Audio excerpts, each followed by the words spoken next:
I think in today's context, in today's world, especially we are in a VUCA world, right? It's very volatile, uncertain, complex, and ambiguous, and constant changes happening every day.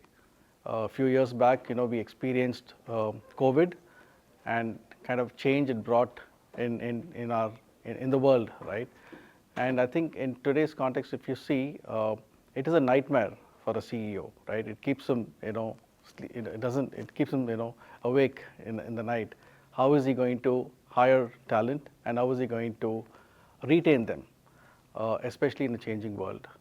And that's one of his biggest concern. And today, HR partners, we partner very well. We partner very well with the CEO to understand the pain areas and kind of help in retention talent, retaining talent, and as well as kind of helping them in growing the organization, right? In identifying the right talent for the CEO.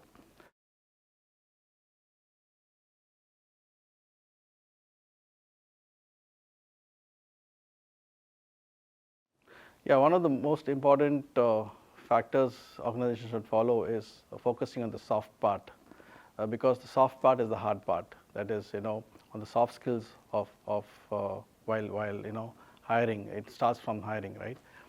And once we get them on board, then focus on the other areas.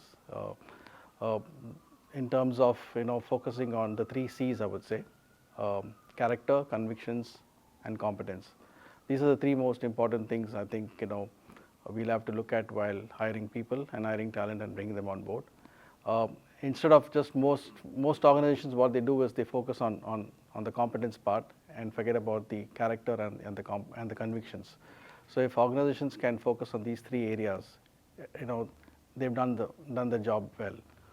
And then the second part is also focusing on the values the organization has built, how they could kind of make the values come alive, and how they can kind of make help employees to practice these values, right? So we call it at Apexon the VIP program, the Values in Practice program, and we kind of help them in small ways, nudge them in small ways to kind of practice these values, and thereby kind of keeping the organization goals in mind and objectives in mind and achieving them.